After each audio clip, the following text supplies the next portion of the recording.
What's up?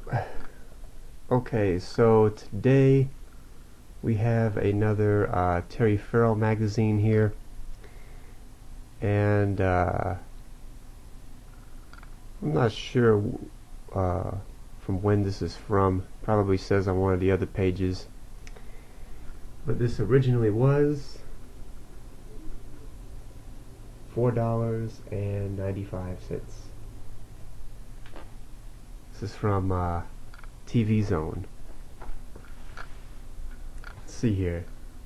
Yep, this was from April 1996. And there's actually a Dax thing here that says Deep Space Nine, Terry Farrell plays Dax, which involves not just one character but also a whole host of others. There's also a bunch of other stuff.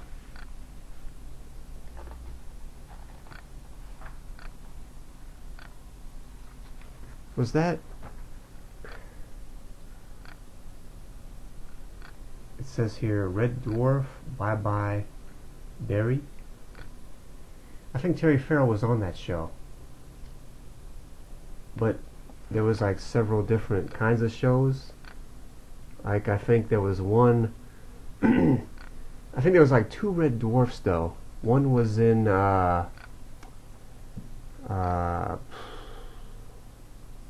England, I think, or somewhere. And then there was the second Red Dwarf that was I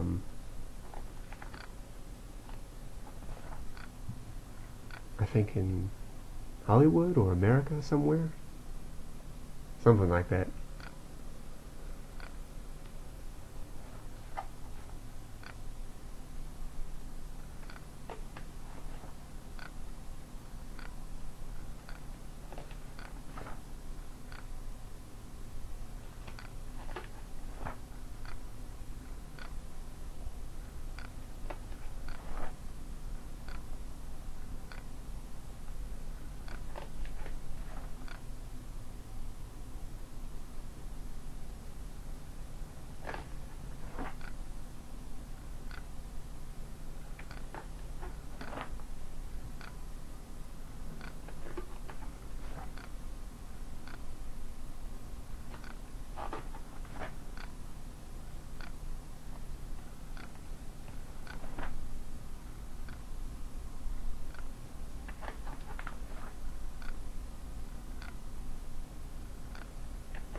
Okay, so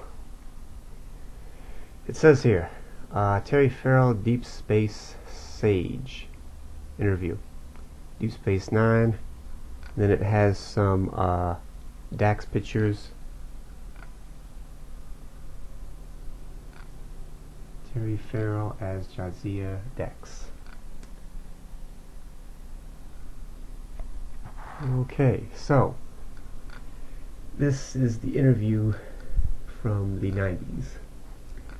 When actress Terry Farrell accepted the role of Lieutenant Commander Jadzia Dax, the Starfleet science officer on Star Trek Deep Space Nine, she also took on the challenge of portraying an alien individual whose consciousness is hundreds of years old. Dax comes from a race of people known as the Trills, a joined species comprised of two separate beings, a host and a symbiote. While her 29-year-old body serves as host, the symbiont, which lives inside her, is a 350-year-old life form resembling a short, fat snake. Although her outward appearance is that of a beautiful young woman, Dax possesses the wisdom, intelligence, and knowledge accumulated from 6 previous lifetimes of experience. What first attracted me to the part is that she has lived 7 different lives, explains Farrell. Dax is the mother in a spiritual sense on the show. She's a centered, intelligent, giving, and someone who knows who she is.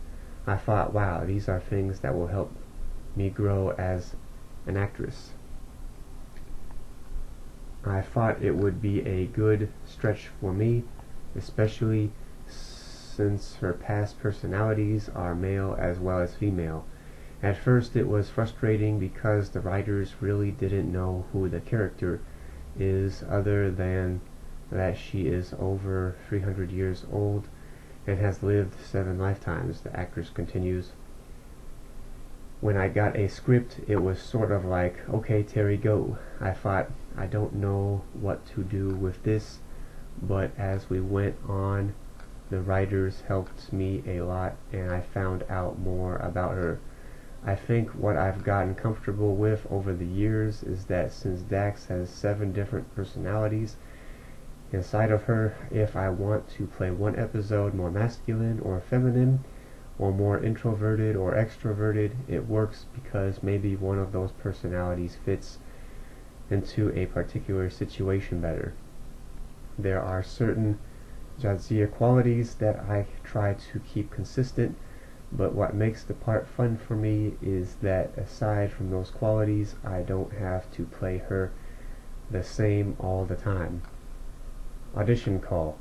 Farrell was waiting to hear about jobs in both a film and a sitcom when she received a call one Friday morning from her agent telling her that Paramount was interested in seeing her for a part in Star Trek Deep Space Nine. I was in one of the last groups of women to read for the role. I had read for a part in an episode of Star Trek The Next Generation, but I didn't do that well in the audition, so the casting director for DS9, Junie Lowry Johnson, had no interest in seeing me. When I got the call, I thought they must really be scraping the bottom of the barrel. I had to test for it twice with 2 different sets of women. I knew Mariana Sirtis, Michael Dorn, and Jonathan Frakes from Star Trek The Next Generation before I got DS9, so I told Mariana that I'd go down to the Next Generation set to meet her after I read. When I got down there, I was told to go right back up to Rick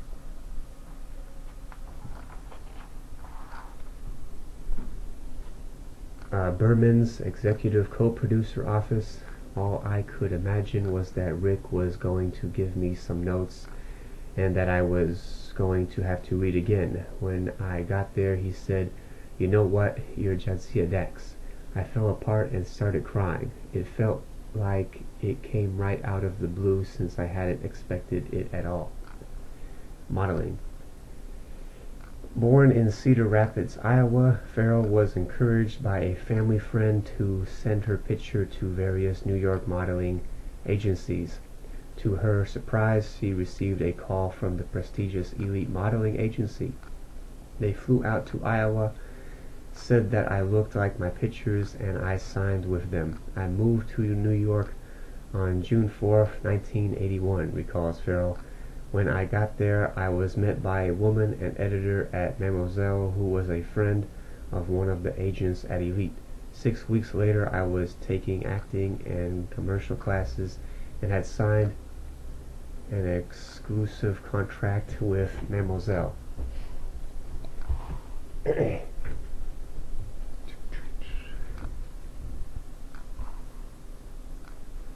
At first, modeling is really exciting.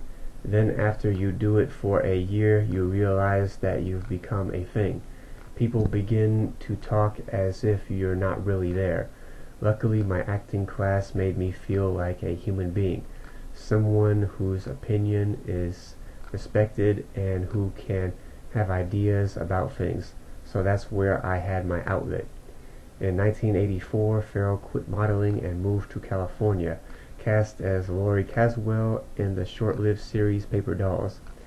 On the advice of Sean Penn, she continued her acting studies. Then I sort of disappeared for 2 or 3 years, Farrell explains. I had a relationship with an actor and traveled with him for a while.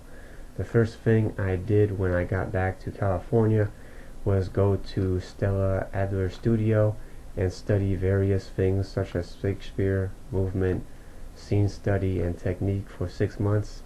After that, I just started auditioning for things, got a network pilot, Mimi and Me, and eventually DS9.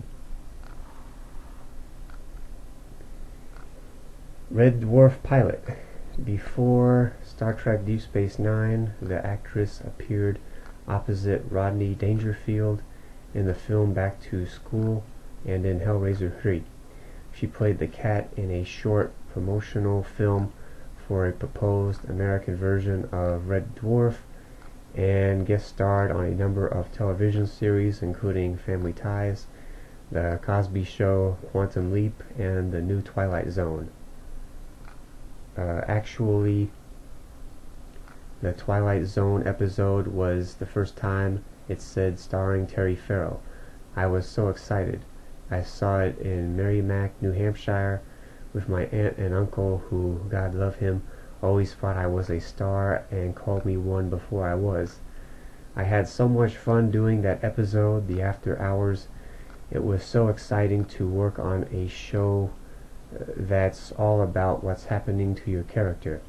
It was neat to work with Anne Wedgeworth, who's so amazing and just a wonderful actress.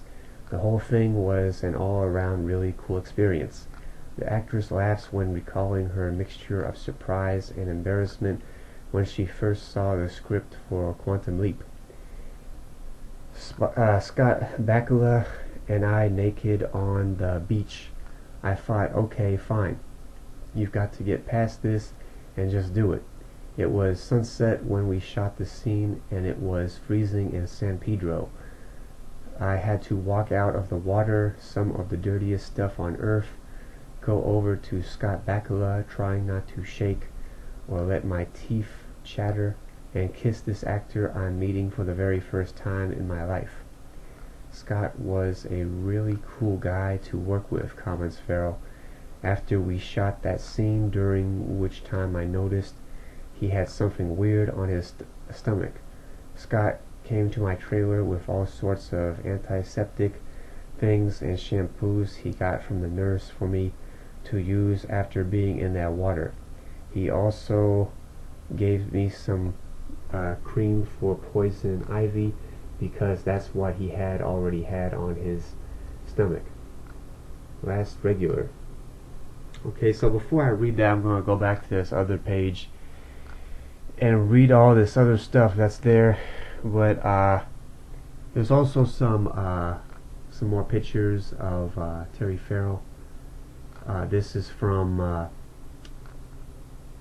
one of the Deep Space Nine episodes. And some more Dax pictures. This one says invasive procedures. Dax's symbiont is stolen and placed in another host. And the other picture says facets. Other crew members take on the personalities of Dax's past hosts, with surprising results in the case of Odo. Okay, so on the other page it says Terry Farrell's thrilling memories. Dax. I have a couple of strong scenes with Avery which made me feel really grounded, and I think assisted in the development of my character and helped guide it through the first season. These scenes are character-driven, personal ones, which my character definitely needed because we weren't finding out anything about her. If wishes were horses. This is our first real comedic episode. It was a lot of fun for me because I got to play two of me, one of whom is Julian Bashir's fantasy of Dax. I got to kiss him, and I must say he's a pretty good kisser. Invasive procedures. I love this episode because Les Landau, who directed it, said to me, "Wow, you've really grown as an actress since the beginning of the season. That made me feel so proud because I was trying so hard to be there for everybody.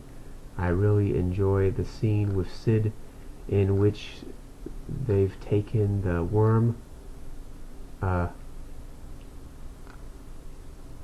out, and also the one later in which Avery saves my life. I remember thinking, hooray, he's my hero.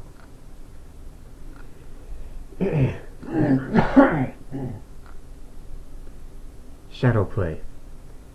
Renee Agenois and I sort of bonded together in this episode. We filmed it right before Christmas, and it was freezing on location in the Bronson Canyon in California. Bob Singer directed this one.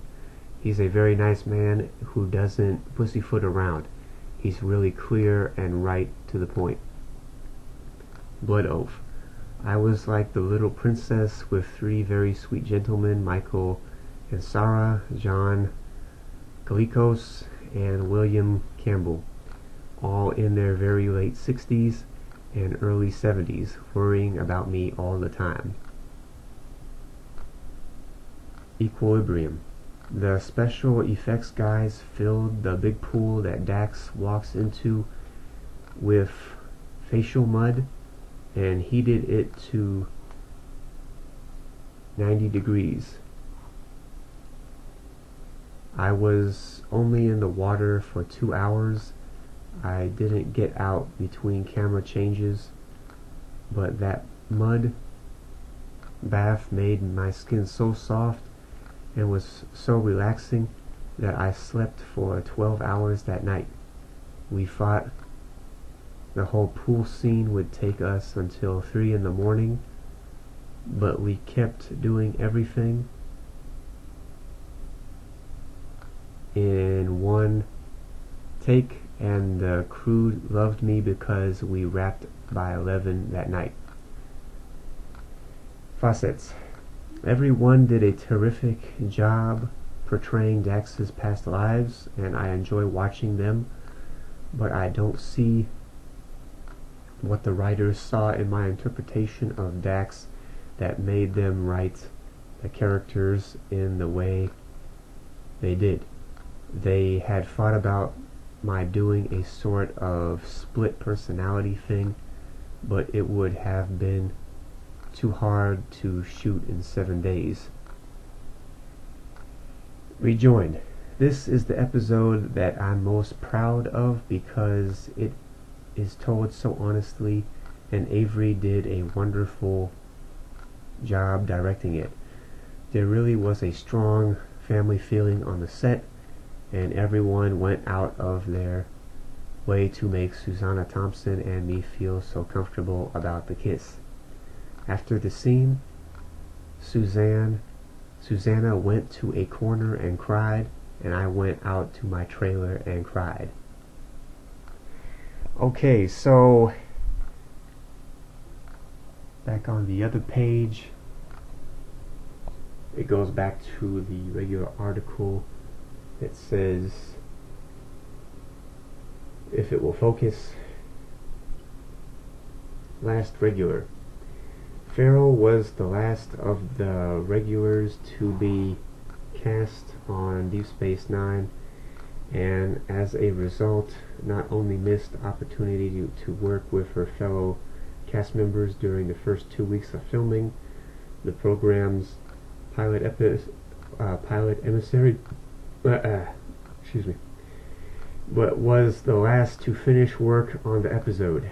Walking onto the huge ops set for the first time was like walking onto a stage, she recalls, and combined with the dreaded scientific jargon or technobabble Dax is required to spout off with ease, the actress felt a bit overwhelmed. I probably slept 4 hours a night, she says. I had nightmares about trying to remember my lines, and then when everybody got to the set, I didn't have anybody who I felt was being supportive of me, and that was really hard. They were so busy trying to finish the show, and I was just trying to keep up. If I had been there earlier, I'd have been fine, but I missed all of the initiation kinds of things that you need to go through with people. So I felt like the new kid in school. I didn't feel comfortable with my performance in the pilot because I was very nervous and felt very alone. Throughout that first year, Avery Brooks, then Commander Benjamin Sisko, was the person most supportive of me. When directors would get angry with me or be hard on me, he would pull me aside and remind me that I needed to do it for myself and that I'd done it before. Most of what I say in the first season is technobabble. I hardly have a normal sentence at all. For people like Brent Spiner and LeVar Burton, Data and Geordie LaForge from The Next Generation, it's fairly simple because they can quickly memorize something and then forget about it. For me, that's very hard to do, continues Farrell. In Star Trek, you're supposed to be extremely professional and know what you're talking about. Dax has to be able to talk technobabble, do stuff on the computer, and pay attention to what's going on. At first, all that was too much for me to try and handle and feel comfortable with. I was actually wishing that they'd fire me because it took so many takes for me to get my lines down, admits the actress. I thought I was really disappointing them and that I wasn't doing a good enough job. Looking back now, I'm so glad I went through it because I sort of weathered the storm and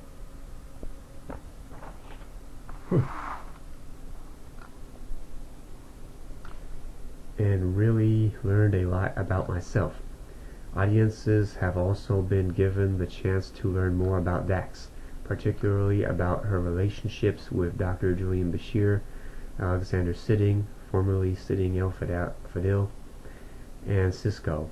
I think they dropped the relationship with Julian too soon, says Farrell. They should have had it go through the entire run of the program, sort of what they tried to do with David and Maddie in Moonlighting, where audiences were always wondering, oh my gosh, and are they going to do it this week? Flirting with Worf. So before I continue this, I'll just go over really quickly the other Dax pictures. It says here, if it will focus, we'll go back to in Equilibrium, Jadzia suffers from a rare Trill syndrome which threatens the life of the symbiont. And the other picture,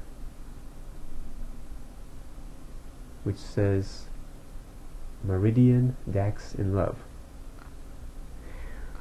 Okay, so the rest of this article continued, says flirting with Worf, what Sid, Alexander Siddig, and I have tried to do just on our own is to play up the fact that we've become really good friends. There's an episode we did early this fourth season called Starship Down, in which Dax and Julian are trapped in a room together and they have a kind of resolution which after 3.5 years is kind of weird, she laughs. It's disappointing because I think it really added a nice flavor to the series. This season I'm trying to do that with Michael Dorn Worf, with whom I've been friends for 6 years. From the opening moments of the first show this season, Dax flirts with Worf, so the writers are trying to work it in whenever and wherever they can. As for Dax and Sisko, I think my disappointment about this is in the prior relationship I was told our characters share and what's been happening to it. We've had scenes in which we've talked back and forth, and given each other advice, but during this season I've probably asked for advice more than he's actually asked me. I think it was during the second season when he talked so much with Major Kira and a visitor, and I thought, hey, I'm his mentor. She's this angry major. Why is he asking her for advice? I'm this wise old soul. Ask me the questions. If Curzon, one of Dax's past hosts, really is Ben's mentor, my character would have a lot more to do with what he's doing. Growing popularity. Despite an initially bumpy ride with its audience, Star Trek Deep Space Nine has grown over the past 4 years to become the top-rated syndicate television drama in the United States. Its cast too has grown, emerging as a fluid on-screen ensemble capable of defending itself against attacks with Cardassians as well as critics. To what does Farrell attribute this on-screen camaraderie? Excuse me. When you're working with other people, there's this precarious balance to be their friend, but also to keep it professional. I don't know if anyone else feels this way, but it seems to me that we all respect each other's privacy and at the same time care about and support each other and hope that everyone is really happy in their lives. However, although we've grown to respect and care about each other, that doesn't mean that we don't do everything together, because we don't want the personal-professional balance to get off the track. I think that's how we work well. We respect each other's space and private life.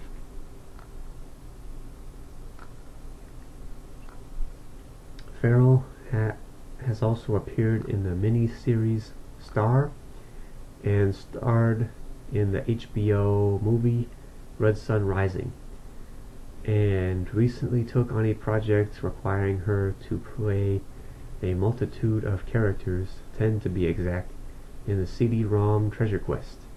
The project, which went on sale in March, is based on Masquerade. An online component allows individuals to team up to search for clues to solve the mystery and receive a $1 million cash prize. With only 2 years left on the cast members' contracts with Star Trek Deep Space Nine, Farrell is thinking optimistically about the future. I know everybody wants to be a movie star, but I really would like to be a storyteller rather than just a working actress. My goal is to get to a point where the stories are a reflection of how I respect and care about my work. When DS9 ends, I have to go looking for a job again, and in essence, I'd like to think of it as starting my career again.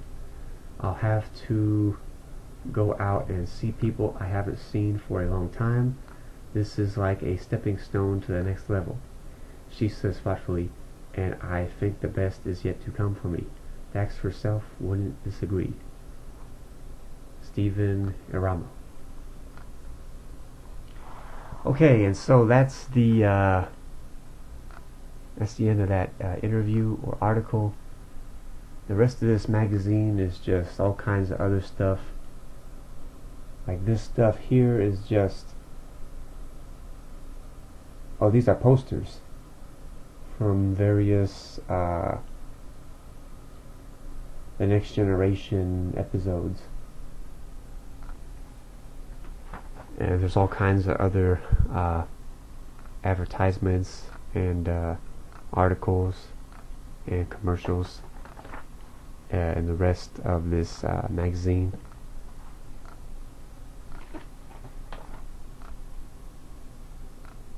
Like from other shows and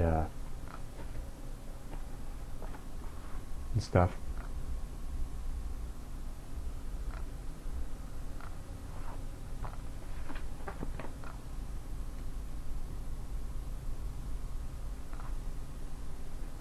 There's some stuff from the X-Files. That was also a pretty big show back in the 90s, way back.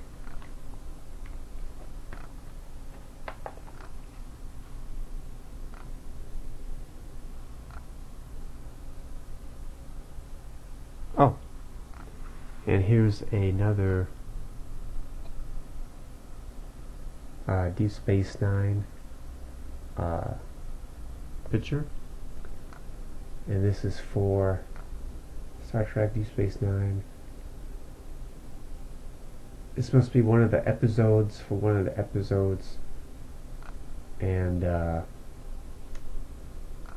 one of the movies they did for what episode is this?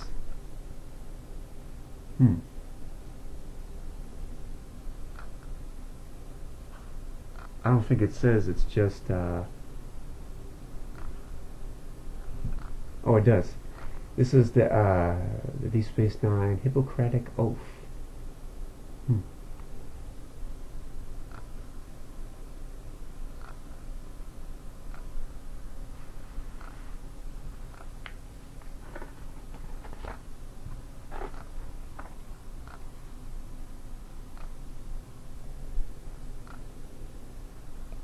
Some other stuff. Oh, and there's another Deep Space Nine stuff here, magazine. It says here previous issues of Cult Times which are still available. Cult Times, what's on and when, and Cult TV, December 1995.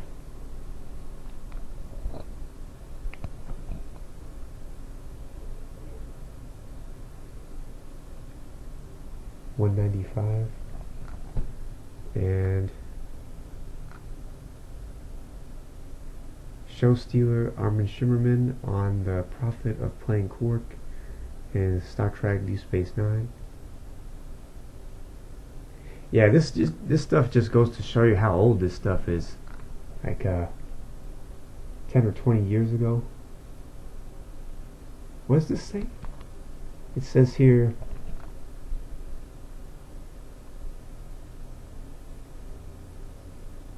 if it'll zoom or focus.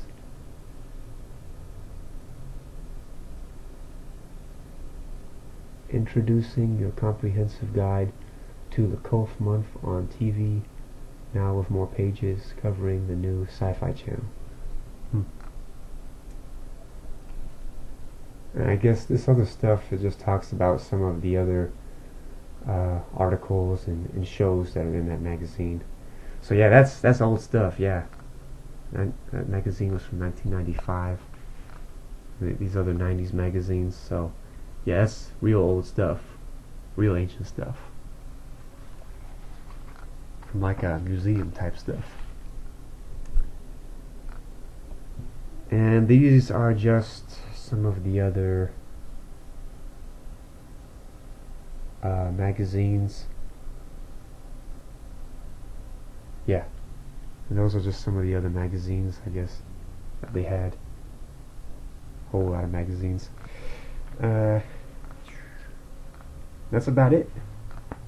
Yeah.